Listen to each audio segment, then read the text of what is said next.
Assalamu alaikum dear students, my name is Ana Shaukat and I am your class 9 chemistry teacher. So in today's lesson, we are going to discuss remaining questions from Test Yourself and some other questions related to topic number 3.1. So students, हमने अपने previous lecture में discuss किए थे कुछ questions from Test Yourself number 1 और start किया था हमारा Test Yourself number 2 जिसमें हम डिस्कशन कर चुके हैं टिल क्वेश्चन नंबर 6. सो आज करेंगे स्टार्ट हम क्वेश्चन नंबर 7 से. So question number 7 is how many elements are in third period, write their names and symbols. यानी कि थोड़ा सा लंबा क्वेश्चन हो गया. सो इस क्वेश्चन के भी हैं 3 parts. You have to tell how many elements are present and what are their names and then you will write their symbols. So सबसे पहले देख लेते हैं कि कितने एलिमेंट्स प्रेजेंट हैं. So there are 8 elements present in third period of modern periodic table. अब 8 elements हुए सो हम इसे कह सकते हैं कि it is a normal period. अगर बात करें इनके names और symbols की, so their names are sodium symbol is Na, magnesium symbol is Mg, aluminium symbol is Al, silicon symbol is Si, phosphorus symbol is P, sulfur symbol is S, chlorine symbol is Cl and argon symbol is Ar and argon is a noble gas.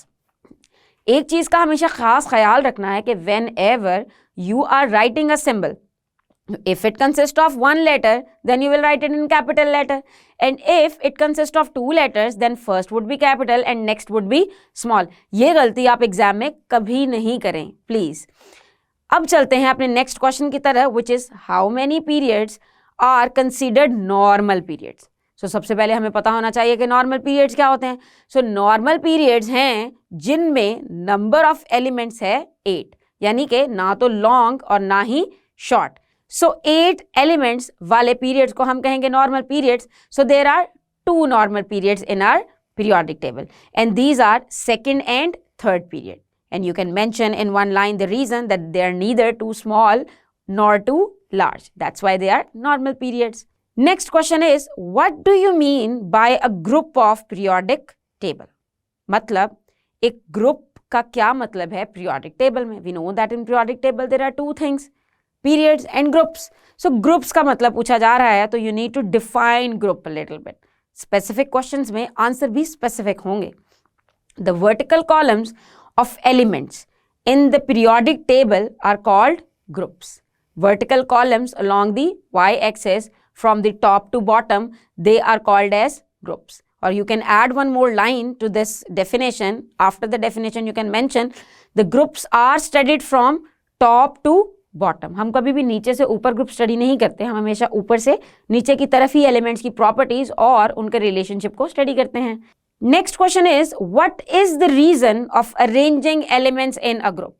आखिर हम एक group में elements को arrange कैसे करते हैं. So elements are arranged in the group because of having similar electronic configuration. When we say similar electronic configuration, so similar electronic configuration in their valence shell. Valence shell मतलब outer most shell.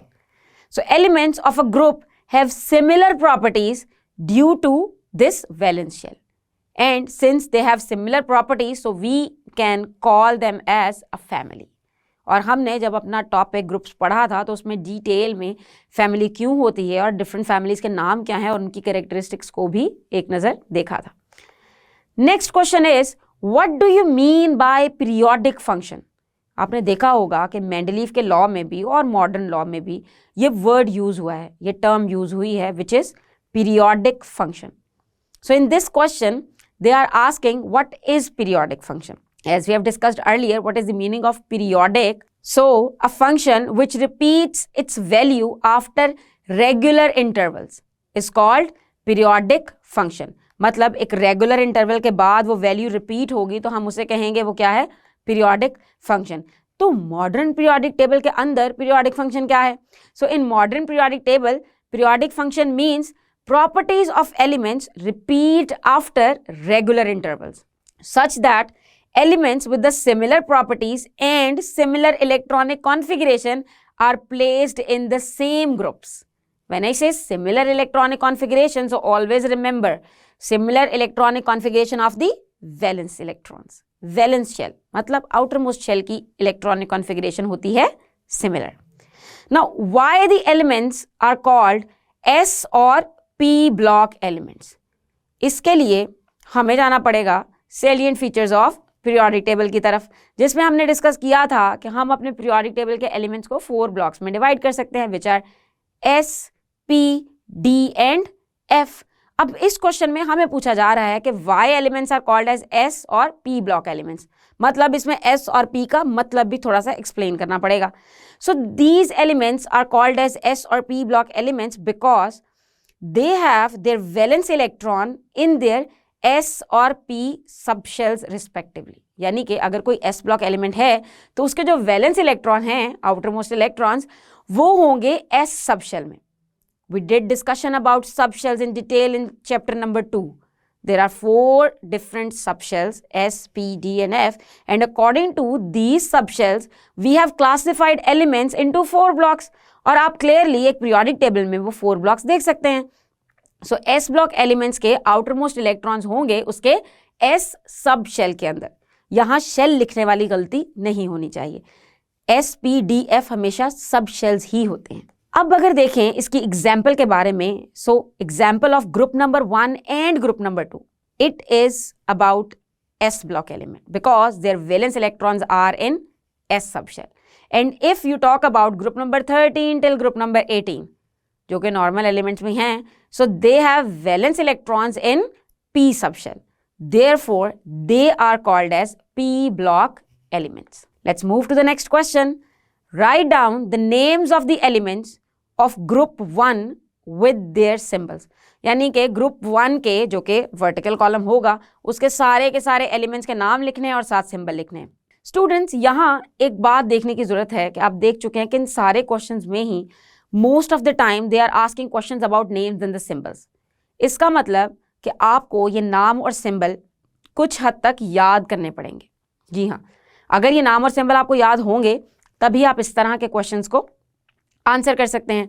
सो देख लेते हैं answer की तरफ। We know that group 1 consist of 7 elements. Yes, 7 elements. There are 7 periods, तो 7 elements होंगे which are given below. Hydrogen symbol is H, lithium symbol is Li, sodium symbol is Na, potassium symbol is K, rubidium symbol is Rb, cesium symbol is Cs and francium symbol is Fr। मतलब अगर आपको इस तरह का question आता है तो आप सारे के सारे एलिमेंट्स के नाम और उनके आगे उनके सिंबल्स मेंशन कर सकते हैं। And do not forget, when the symbol consists of 2 letters, first would be capital and next would be small. So the next question is, how many members are in group 17? Is there any liquid? What is its name? मतलब इसमें हमें 17 group के elements के नाम और symbols तो नहीं पूछे डायरेक्टली, बस ये पूछा कि कितने मेंबर हैं और इनमें कोई लिक्विड एलिमेंट है, अगर है तो हमें उसका नाम बताना है। क्योंकि आपको पता है कि ज़्यादातर चीज़ें तो सॉलिड ही होती हैं जो हमारे इर्द गिर्द एग्जिस्ट करती हैं। मोस्ट ऑफ द टाइम जितने भी एलिमेंट्स हैं उसमें से मोस्टली तो सॉलिड्स हैं या फिर गैसेस मिलती हैं। सो लिक्विड एलिमेंट्स बहुत कम हैं, इसलिए उनके नाम का क्वेश्चन पूछा जा सकता है। अगर हम देखें इसके आंसर की तरफ तो पहले हमें बताना है कि कितने एलिमेंट्स हैं। सो देयर आर 6 एलिमेंट्स, क्योंकि फर्स्ट पीरियड के अंदर इस ग्रुप में कोई एलिमेंट प्रेजेंट नहीं होता। सो इसमें वो वाला फॉर्मूला कि 7 पीरियड हैं तो 7 ही एलिमेंट होंगे अप्लाई नहीं होने वाला। So there are 6 elements. अगर नाम देखें तो there are fluorine, chlorine, bromine, iodine and astatine. So they are in group number 17।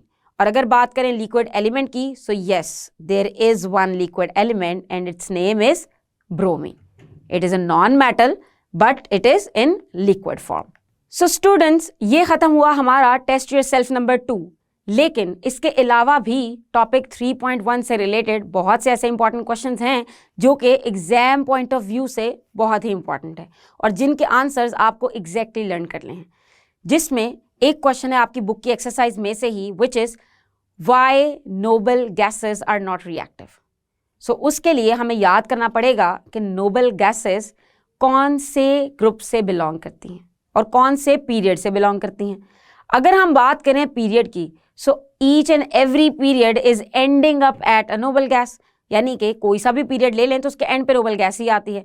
और अगर बात करें ग्रुप की तो group number 18 is having noble gases. अब अगर तो इनके इलेक्ट्रॉन्स की तरफ नजर डालें, so their outer most shell is filled with the electrons, मतलब उनके आउटर मोस्ट शेल में मजीद कोई इलेक्ट्रॉन आने की गुंजाइश भी नहीं है और वो फुली स्टेबल होती हैं। So that's why they do not react with anything else to form compounds, because we know that atoms only form compounds with the other elements when they need to get stable. So चूंकि ये already stable है, so they do not need to form any kind of bond. मगर आपको यहाँ पे एक छोटी सी information देती चलूँ जो कि हमने शायद पहले भी डिस्कस की है कि कुछ noble gases now scientist have discovered that are in the form of compounds as well. For example xenon. Xenon can react with fluorine. So किसी हद तक रिएक्शंस देखे भी जा सकते हैं, मगर मेजॉरिटी ऑफ देम अगर हम इनके बारे में लिखें, so they are inert gases. They cannot react with anyone because their outer most shell is complete. फिर हम आते हैं अपने क्वेश्चन की तरफ, which is the difference between Mendeleev's periodic table and modern periodic table. This is a hot favourite question. Why this is important? Because Mendeleev did a lot of work in making periodic table, and the modern periodic table, it is somehow on the basis of Mendeleev's periodic table, but the fundamental property and just the arrangement of the elements, the basic property is changed only. बाकी idea तो Mendeleev का ही follow किया गया था. तो ये question exam में पूछा जा सकता है. And to answer that question you need to state Mendeleev law and modern periodic law. आप दोनों लॉज को स्टेट कर सकते हैं and then you can elaborate your answer by including the importance of atomic number.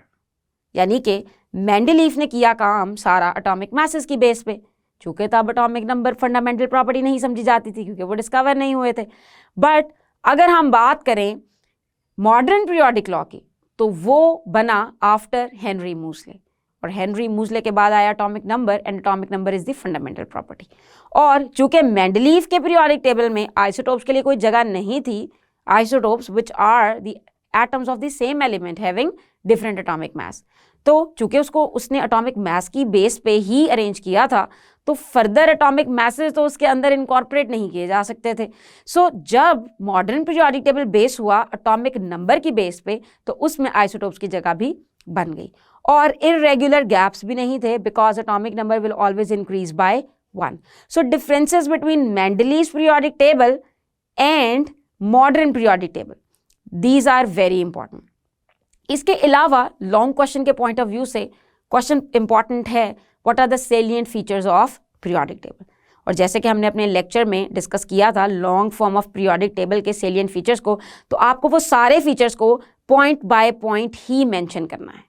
और जब features की बात आए तो मेक श्योर कि आप उसकी स्टेटमेंट और उसके अंदर जो नंबर्स गिवन हैं, जैसे अगर पीरियड वाले फॉर्म में नंबर गिवन है कि कितने पीरियड हैं या कितने ग्रुप हैं या एक पीरियड में कितने एलिमेंट हैं, तो वो नंबर आपको पर्टिकुलरली याद करना पड़ेगा. इसके अलावा जो क्वेश्चंस आ सकते हैं एग्जाम पॉइंट ऑफ व्यू से, उसमें डिफरेंस है, difference between groups and periods, कि ग्रुप और पीरियड में डिफरेंस क्या है.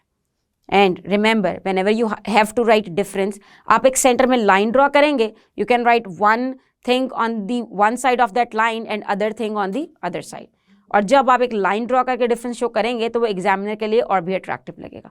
And if you are going to write differences between groups and periods, just define them first, tell the numbers, tell the importance, and discuss the properties of elements in periods or group, whether they are changing or not, whether they are repetitive or not, whether they are same or not, things like this. So I hope कि आप topic 3.1 से related सारे के सारे questions को अच्छे से answer कर सकते हैं. ये तो हुए जब क्वेश्चंस आएंगे, लेकिन याद रहे MCQ पॉइंट ऑफ व्यू से सारी की सारी डेट्स और नंबर्स बहुत ही ज़्यादा इंपॉर्टेंट हैं. सो स्टूडेंट्स, आज का ये लेक्चर हमने कंटिन्यू किया फ्रॉम आवर प्रीवियस लेक्चर, जिसमें हमने डिस्कस कर लिए हैं अपने सारे questions from test yourself number 2 as well, और साथ ही साथ एग्जाम पॉइंट ऑफ व्यू से रिलेटेड कुछ इंपॉर्टेंट क्वेश्चंस को भी डिस्कस किया है. उम्मीद है कि आपको समझ आया होगा. हम अपने आने वाले लेक्चर्स में स्टार्ट करेंगे अपना टॉपिक 3.2. तब तक के लिए अल्लाह हाफिज.